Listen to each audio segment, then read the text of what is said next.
un symbole de puissance mondiale frappé en plein cœur. Que s'est-il vraiment passé au large du golfe Persique? L'Iran affirme avoir touché le porte-avions américain USS Abraham Lincoln avec 4 missiles de croisière. Si cela se confirme, on parle tout simplement de l'un des épisodes maritimes les plus retentissants de ces dernières années et d'un coup direct porté à l'un des plus puissants symboles de l'arsenal naval américain. Mais derrière l'annonce, 2 questions essentielles restent en suspens.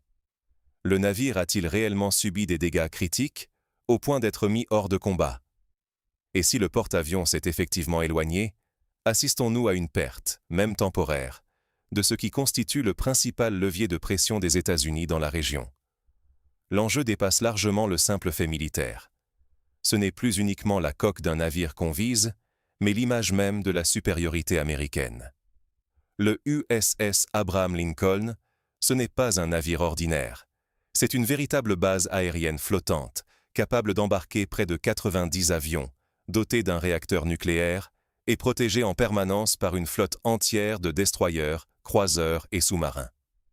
Autrement dit, frapper ce mastodonte, c'est défier frontalement la colonne vertébrale de la stratégie américaine au Moyen-Orient.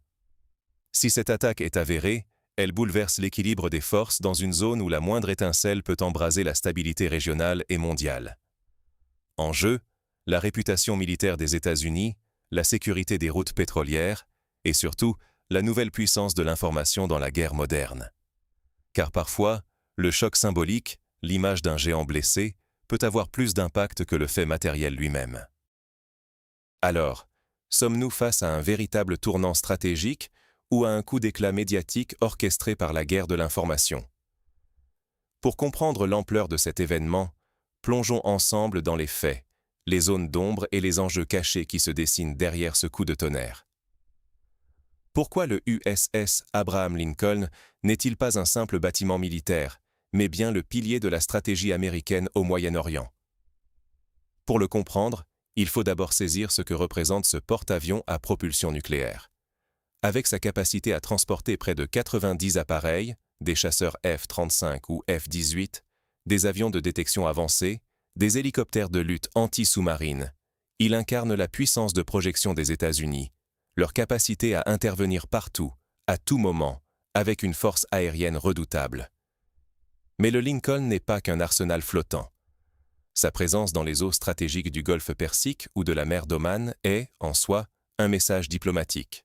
Il rassure les alliés, dissuade les adversaires et garantit la sécurité des routes pétrolières, vitale pour l'économie mondiale. Imaginez alors l'effet d'une attaque, même limitée, contre ce symbole. Car la moindre faille, le moindre incident, remettrait directement en question la crédibilité militaire américaine. Les groupes aéronavals, en théorie, sont protégés par une bulle défensive ultramoderne, destroyers équipés du système Aegis, croiseurs, sous-marins furtifs. Pourtant, si une salve de missiles iraniens, volant à basse altitude pour déjouer les radars, a pu toucher, ou même simplement inquiéter, le Lincoln, cela signifie que la défense américaine n'est plus impénétrable. Et ça, c'est un choc, non seulement pour les stratèges du Pentagone, mais pour tous les pays de la région qui comptent sur la présence américaine pour garantir leur propre sécurité. Un retrait temporaire du porte-avions, même sans dégâts majeurs, aurait des conséquences immédiates. Interruption des opérations aériennes, fenêtres de vulnérabilité dans la couverture antimissiles, climat d'incertitude pour les routes maritimes et les marchés pétroliers. Les assureurs, les diplomates, les militaires réagiraient aussitôt. Le moindre mouvement devient un signal. Chaque silence nourrit la spéculation. Mais que s'est-il réellement passé lors de cette attaque? Il est temps d'analyser en détail la mécanique de l'incident et de décoder le brouillard informationnel qui l'entoure. Quand chaque déclaration devient une arme, la vérité est-elle la première victime? C'est exactement la question qui hante les analystes et les chancelleries depuis l'annonce iranienne. Car derrière l'image spectaculaire d'un porte-avions américain frappé se cache une réalité bien plus complexe, faite d'incertitudes techniques, de manipulations médiatiques et de calculs stratégiques. Commençons par les faits. Les missiles de croisière iraniens sont réputés pour leur capacité à voler à très basse altitude, épousant le relief pour échapper aux radars. Cela les rend particulièrement difficiles à intercepter, même pour les systèmes de défense dernier cri du groupe naval américain. Si, comme Téhéran l'affirme, 4 missiles ont réellement touché l'USS Abraham Lincoln, c'est toute la doctrine de bulle de protection autour des porte-avions qui vacille. Les superstructures, les antennes et les systèmes de contrôle des vols sont autant de cibles sensibles. Un impact, même limité, peut suffire à perturber l'ensemble des opérations aéronavales et forcer le navire à quitter temporairement la zone d'opération. Or, si le fleuron d'une flotte doit s'écarter, même brièvement, le signal envoyé est puissant. Le message aux alliés comme aux adversaires, personne n'est invulnérable. Mais voilà, aucun satellite indépendant, aucune source autre qu'iranienne n'a pour l'instant confirmé l'attaque ou les dégâts. Le Pentagone garde le silence, fidèle à sa tradition d'attendre des vérifications avant de s'exprimer. Dans cette zone grise, l'information devient une arme à part entière. Les premiers à annoncer, même sans preuve, imposent leur narration au rythme médiatique. L'Iran, en communiquant rapidement et avec assurance, cherche moins à prouver un fait qu'à marquer les esprits, à semer le doute sur la suprématie technologique américaine et à galvaniser sa propre opinion publique ainsi que celle de la région. C'est là que la guerre de l'information prend tout son sens.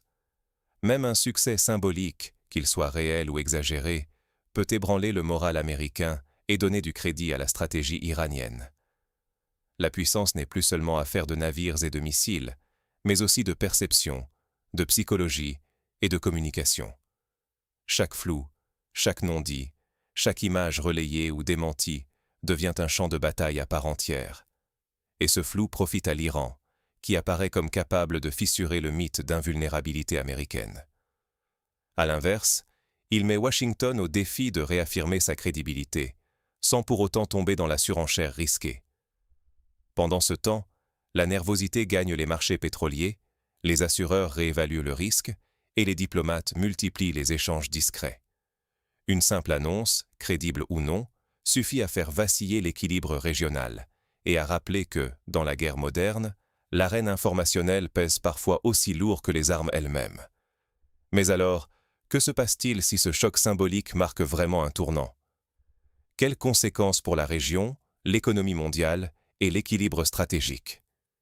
Imaginons ensemble les scénarios qui pourraient désormais se dessiner. Un coup porté au symbole, et c'est tout un échiquier qui se reconfigure. Car au-delà du choc initial, l'annonce d'une attaque contre le USS Abraham Lincoln redessine déjà les lignes. Washington doit gérer la tempête. Du côté américain, la première réaction n'est pas de riposter à tout prix, mais de comprendre. Que s'est-il vraiment passé? Les conseillers se réunissent, les analystes passent chaque image au peigne fin, car une réponse précipitée pourrait mener à l'escalade incontrôlée.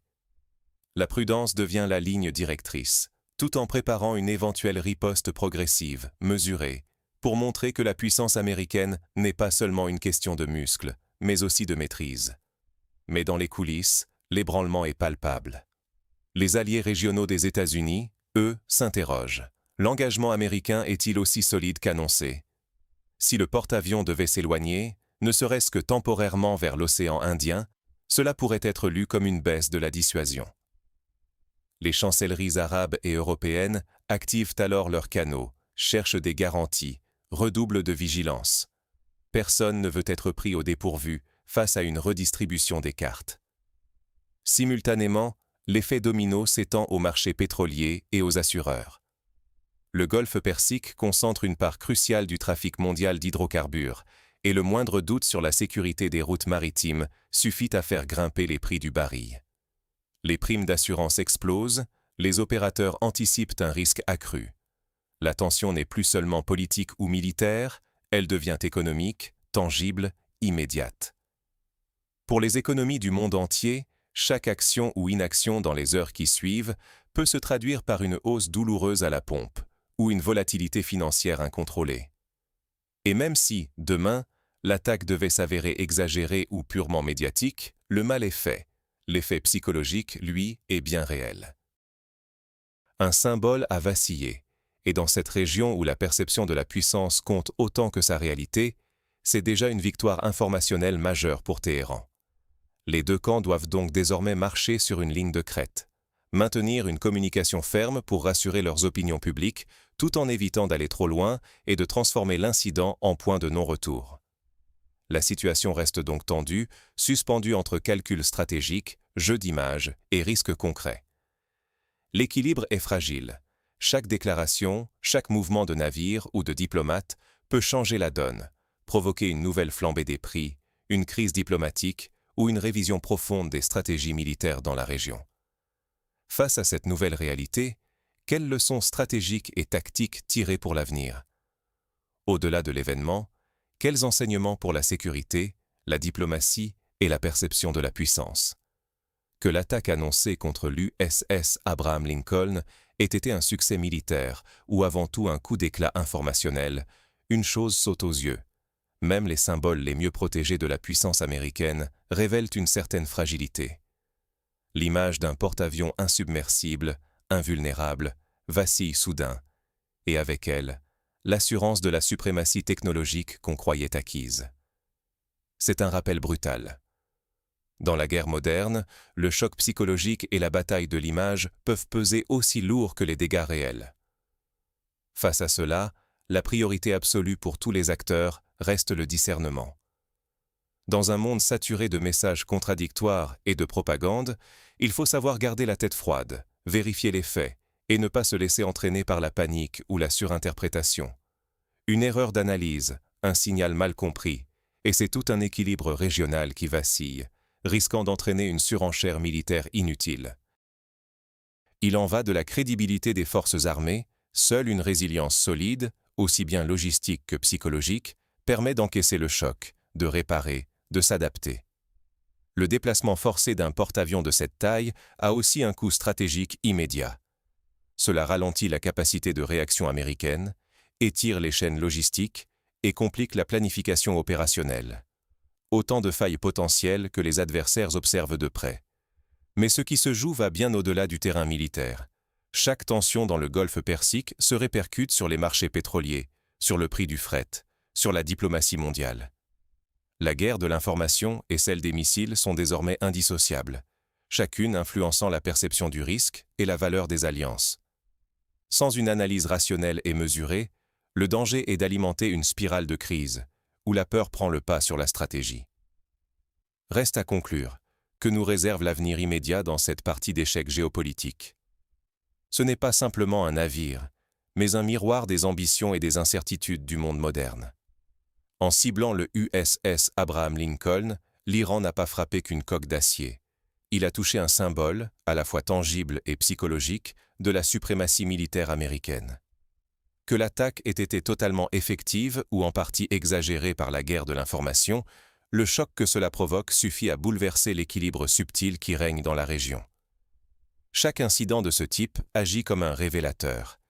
Il expose la fragilité des certitudes, il force les stratèges à reconsidérer leurs plans, il pousse les diplomates à sortir des postures habituelles. Mais surtout, il montre combien, aujourd'hui, la puissance militaire ne se joue plus seulement sur les champs de bataille, mais aussi dans la vitesse de circulation des images, dans la maîtrise de la narration, dans la capacité à semer le doute ou à affirmer la force. Les marchés, eux, réagissent plus vite que les diplomates. Le moindre frémissement dans le détroit d'Ormuz fait bondir les prix du pétrole, fait trembler les assureurs et bouleverse les routes commerciales du globe. Les enjeux, on le voit, dépassent largement la question de savoir si tel missile a frappé tel pont du porte-avions. Ils interrogent la capacité des acteurs à éviter l'escalade, à faire la part des choses entre provocation et dissuasion, entre symbole et réalité.